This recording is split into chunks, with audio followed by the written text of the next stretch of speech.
Welcome back to Madhavi's kitchen. ఈరోజు మాధవి కిచెన్లో మంచి ఎగ్ ఐటమ్ అనమాట. ఎగ్స్ చాలా మంచిది మన హెల్త్కి. మా చిన్నప్పుడు ఒక అడ్వర్టైజ్మెంట్ వచ్చేదన్నమాట. ఆమ్లెట్ కావో, బాయిల్ కావో, యా కచ్చే బీ కావో, సండే హో యా మండే, రోజ్ కావు అండి. అది గవర్నమెంట్ యాడ్ అనమాట. రోజు ప్రజల కోసం అని టెలికాస్ట్ అయ్యేది. అది మామూలుగా అన్ని ఎవరి ప్రోడక్ట్ వాళ్ళు అడ్వర్టైజ్ చేసుకునే వాళ్ళు కదా, ఇది గవర్నమెంట్ చేసేది అనమాట. అలా ఎగ్స్ చాలా మంచిది హెల్త్కి, ఫుల్ ఆఫ్ ప్రోటీన్స్ అనమాట. సో మనకి చీప్లో వచ్చే మంచి ప్రోటీన్ ఫుడ్ అంటే ఎగ్గే అనమాట. అందుకోసం అని చెప్పి డబ్బులు ఉండే వాళ్ళ సంగతి పక్కకు పడితే వాళ్ళు ప్రోటీన్ పౌడర్ తింటారా, ఇంకోటి తింటారా, అది అనవసరం మనకి. మనం మాత్రం మంచిగా న్యాచురల్గా మనకి దొరికే ఎగ్స్ చీప్ అండ్ బెస్ట్లో దొరుకుతాయి మనకి. సో డైలీ ఒక ఎగ్ అయితే ఖచ్చితంగా ఉండేలాగా ట్రై చేయాలి. ఇంకా మనకి ఇలాగే ఎగ్ కర్రీలు అవి చేసుకుంటే ఇంకా ఇంకా మంచిది, టేస్టీ కూడా ఉంటుంది. ఇంట్లో పిల్లలు కూడా చక్కగా తినేస్తారు కదా, ఆమ్లెట్స్ కానీ ఇంకేదైనా కానీ. సో ఈరోజు ఎగ్స్ ఇంకో రకంగా, అంటే మనం రెగ్యులర్గా వేపుడు చేసుకుంటాము, అలా కాకుండా ఈరోజు క్యాబేజ్ ఎగ్ ఫ్రై చేస్తున్నాను అనమాట. ఎలా చేయాలో చూసేద్దాం రండి. దానికి ఎగ్స్ తీసుకున్నాను. మీ ఇంట్లో ఎంతమంది ఉన్నారో చూసుకొని దాని ప్రకారం ఎగ్స్ తీసుకోండి. నేను ఒక 7 ఎగ్స్ ఉన్నాయి ఇందులో. తర్వాత క్యాబేజ్ అనమాట. ఉల్లిపాయ ముక్కలు కోసుకున్నాను, పచ్చిమిరపకాయలు, అల్లం వెల్లుల్లిపాయ పేస్ట్ కొద్దిగా, కొత్తిమీర, కరివేపాకు. క్యాబేజ్ని సన్నగా కట్ చేసేసుకోవాలి ఫస్ట్. చాలా చూడండి, నేను ఎంత సన్నగా చాప్ చేస్తున్నాను. ఇలా సన్నగా చాప్ చేసుకోవాలి.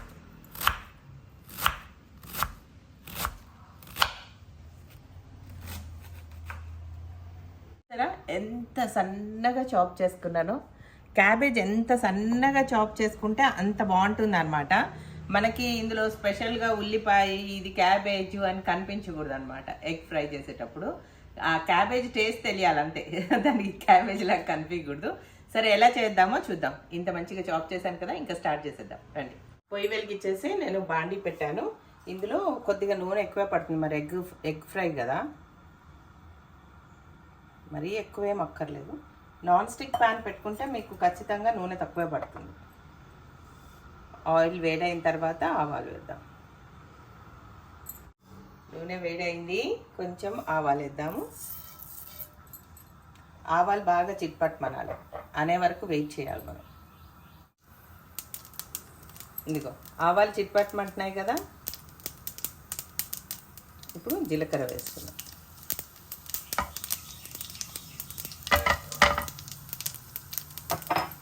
తర్వాత ఉల్లిపాయలు,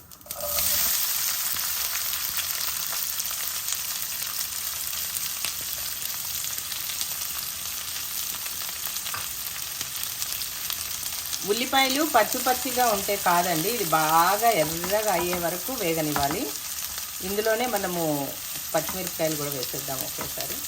వేగుతాయి పచ్చిమిరపకాయలు, కరివేపాకు కూడా వేసేద్దాం. ఫ్రెష్ కరివేపాకు అనమాట. ఇలా చెట్టు మీద నుంచి కోసుకొచ్చి ఇందులో వేసేయడం డైరెక్ట్ ఇలా.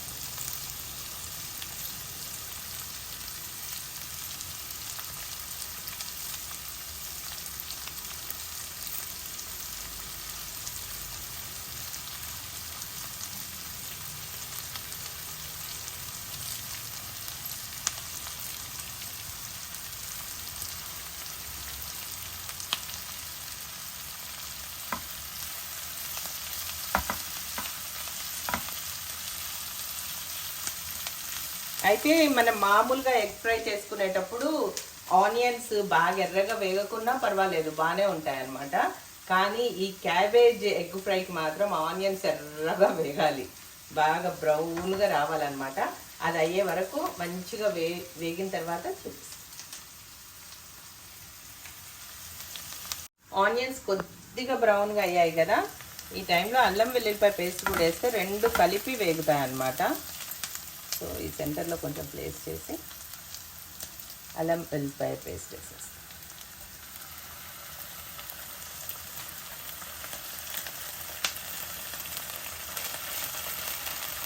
కొద్దిగా పసుపు కూడా వేసేద్దాం.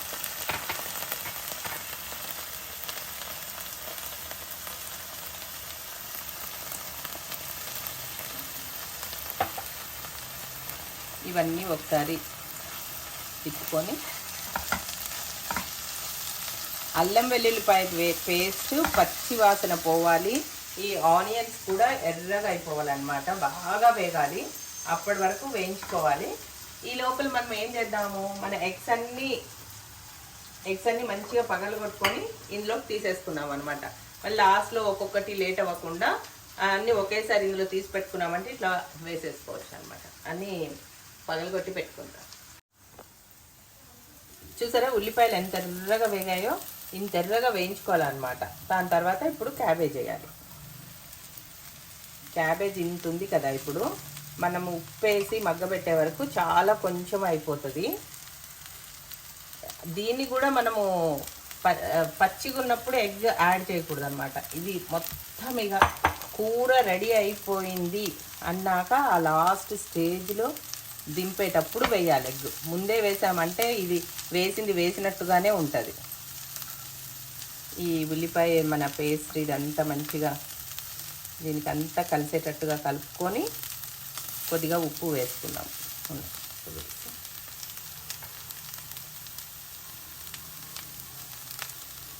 ఉప్పు ఎక్కువ వేయకూడదు, ఎందుకంటే ఈ కూర చూస్తే ఇప్పుడు ఇంత ఉంది, తర్వాత దగ్గరకు వచ్చాక చాలా తక్కువ అవుతుంది అనమాట.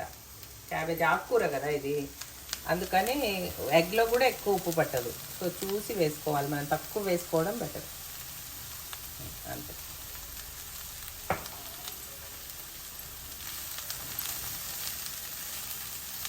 ఇప్పుడు ఈ ఉప్పు వేసాం కాబట్టి ఇంకా దీనిలో వాటర్ వచ్చి మనం ఏం వాటర్ వేయకుండానే మంచిగా మగ్గుతుంది అనమాట.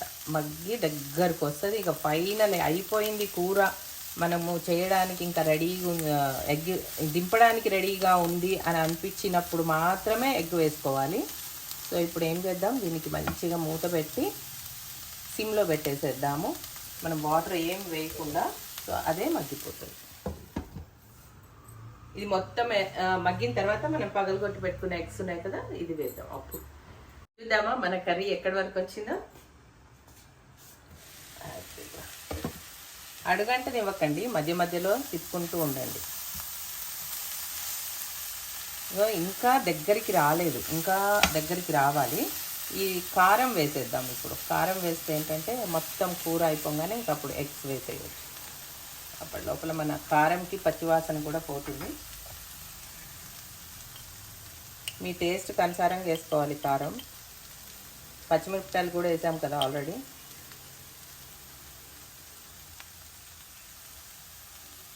కారం అయితే సరిపోతుంది. ఒక్కసారి తిప్పేసుకొని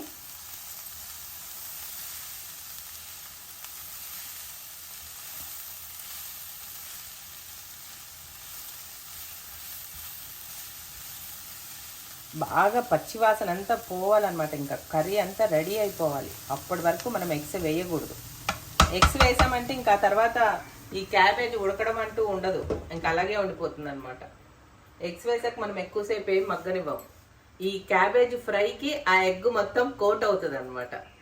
మన ఆనియన్స్, అల్లం వెల్లుల్లిపాయ పేస్ట్ ఇవి వేగాయి కదా, దాని తర్వాత ఈ క్యాబేజ్ కూడా మెత్తగా ఉడికిపోయిన తర్వాత దాని మీద అంతా ఈ ఎగ్ కోట్ అయిపోతుంది. చాలా బాగుంటుంది.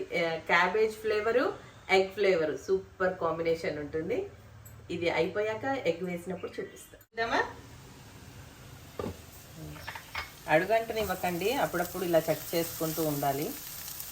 బాగా ఫ్రై అయిపోయింది. ఇంక ఇప్పుడు మనము మన ఎగ్ మిక్స్చర్ వేసేసుకోవచ్చు అనమాట.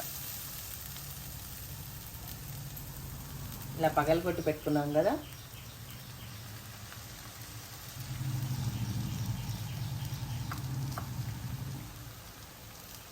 వేసేసుకొని కొద్దిసేపు మూత పెడదాం. 2 నిమిషాలు కొద్దిగా సెట్ అయిన తర్వాత తిప్పుదాం.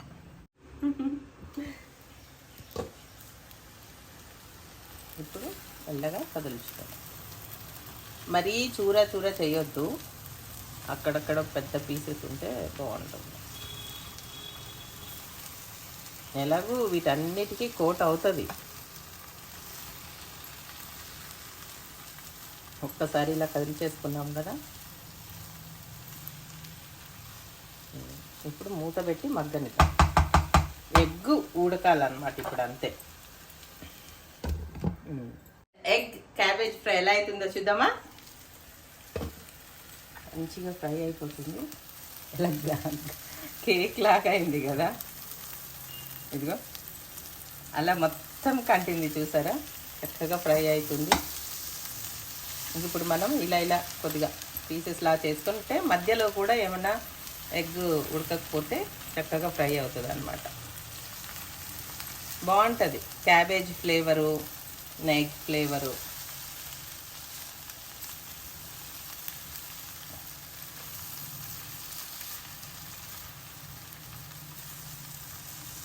ఇంకా కొద్దిగా ఏమైనా పచ్చిదనం ఉంటే ఇలా చూసారా ఎంత బాగా ఎగ్ ఫ్రై అయిందో, కనిపిస్తుందా? చూసారా ఎంత బాగా అయిందో. దీన్ని మనం పీసెస్ చేసుకోవచ్చు. ఇట్లా మొత్తం కేక్ లాగా అయిపోయింది. దీన్ని మనం కట్ చేసుకొని మళ్ళీ మధ్యలో కూడా కొంచెం వేగాలి కదా. ఇలా మొత్తం చక్కగా లోపల వరకు ఫ్రై అయ్యే వరకు ఇలా కొద్దిసేపు వేయించుకొని ఆపేద్దాం. మన క్యాబేజ్ కోడిగుడ్డు కర్రీ ఫ్రై, క్యాబేజ్ కోడిగుడ్డు ఫ్రై సూపర్ డూపర్గా మంచి స్మెల్స్ వచ్చేస్తున్నాయి. చూద్దామా ఎంత బాగా అయిందో. చూడండి ఎంత బాగా అయిందో. అసలు క్యాబేజ్ తినని పిల్లలు కూడా అసలు ఇది క్యాబేజ్ ఉంది ఇందులో అని కనిపెట్టలేరు, అంత బాగా అయిపోయింది. మంచిగా ఫ్రై అయింది.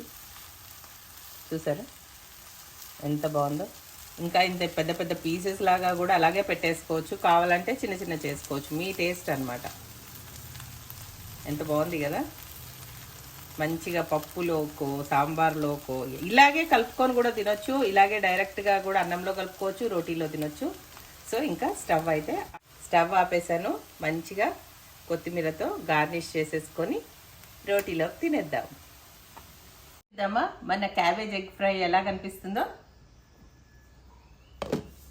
పగలొస్తున్నాయి. సో డిష్ అవుట్ చేసేస్తాం.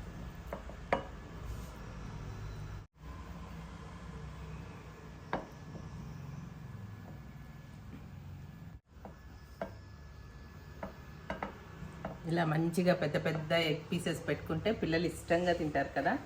పిల్లల చేత వెజిటేబుల్స్ తినిపించడము, ఎగ్స్ తినిపించడమేనండి ముఖ్యం. పెద్దోళ్ళం ఎలాగో తింటాం. తినని వాళ్ళు ఎవరైనా ఉంటే ఎగ్ ఖచ్చితంగా తినండి, చాలా మంచిది. చెప్పాను కదా, సండే హోయా మండే రోజు కావు అండే. అది గవర్నమెంట్ వాళ్ళు ఇచ్చింది, అది ఎవరు. మన కొత్తిమీరతో మంచిగా గార్నిష్ చేసుకున్నామంటే super duper egg fry, cabbage egg fry. Cabbage చాలామంది చిన్నపిల్లలు తిన్నని మారాం చేస్తారు కదా, వాళ్ళ కోసం ఇలా దాచిపెట్టేయాలన్నమాట. ఎగ్లో ఎగ్ అనగానే తినేస్తారు, అలాంటి వాళ్ళ కోసం అనమాట ఎగ్ ఫ్రై. పెద్దోళ్ళు కూడా చాలా మంది తినరండి నాకు తెలిసిన వాళ్ళు. క్యాబేజ్కి ఒకలాంటి ఫ్లేవర్ ఉంటుంది కదా, దాన్ని ఈ ఎగ్ డామినేట్ చేస్తుంది అనమాట. అన్నంలో కలిపిన చక్కగా కలిసిపోతుంది, రోటీలోకి బాగుంటుంది, అన్నిట్లోకి బాగుంటుంది. ఫ్రై కదా, నంచుకోవడానికి కూడా బాగుంటుంది, కలుపుకోవచ్చు కూడా. ఇంకా ఎగ్ని రోజు మనం కన్జ్యూమ్ చేయాలి కాబట్టి ఖచ్చితంగా ఏదో ఒక రూపంలో ఎగ్ తీసుకునే ప్రయత్నాలు చేద్దాం. ఆకుకూరలు కూడా, ఇంకా క్యాబేజ్ కూడా మంచి వెజిటేబుల్ కదా, లీఫీ వెజిటేబుల్. సో ఏం చేద్దాము, ఎప్పుడైనా మనము పొయ్యి మీద కూర వండేసిన తర్వాత గబుక్కుని డిష్ అవుట్ చేయకూడదు అనమాట. వేడివేడిగా దాన్ని కాసేపు మూత పెట్టి ఉమ్మగలనివ్వాలి, మగ్గనివ్వాలి అనమాట. ఆ బాండీకున్న వేడంతా పోయే వరకన్నా కనీసం ఆ బాండీలో ఉంచి ఆ తర్వాత మనం ఇలా డిష్ అవుట్ చేసుకున్నామంటే అప్పటి వరకు కూర సెట్ అయిపోతుంది అనమాట. మనం అన్నం ఉమ్మగలడం అంటాం కదా, లాస్ట్లో సిమ్లో పెట్టి కొద్దిసేపు ఉమ్మగలనిచ్చి దాని మీద మూత పెట్టి కాసేపు అలాగే ఉంచేసి ఆపేసాక కూడా తర్వాత పెట్టుకున్నామంటే అన్నం సెట్ అయిపోతుంది, ఆ తడంతా పీల్చుకుంటుంది, పొడి పొడిగా వస్తుంది. అలాగే కూర కూడా అనమాట. స్టవ్ ఆపేయంగానే టక్కుమని తీసేసి డిష్ అవుట్ చేయకూడదు. ఆ బాండీ కొంచెం వేడి తగ్గిన తర్వాత డిష్ అవుట్ చేసుకోండి. ఇలాగే మంచి క్యాబేజ్ ఫ్రైలు, క్యాబేజ్ ఎగ్ ఫ్రైస్ చేసుకోండి. నేను రోటీతో పాటు సర్వ్ చేస్తాను. ఇప్పుడు మంచిగా నేను గరం పుల్కాస్ తీసుకున్నా. చూసారా ఎంత పెద్ద ఎగ్ పీసెస్. అది మన ఇష్టం అనమాట, దాన్ని చిన్నగా కూడా చేయొచ్చు. మీకు కనుక ఇంత పెద్ద పీసెస్ ఇష్టం లేదు అనుకుంటే చిన్న పీసెస్ కూడా కట్ చేసుకోవచ్చు అనమాట. ఏముంది, మన మిల్లిలా తుంపడం బ్రేక్ చేయడమే కదా. ఆహా, చూస్తుంటేనే నోరు ఊరిపోతుంది. ఎక్కువ కర్రీ తీసుకోవాలండి మనము రోటీలోకి.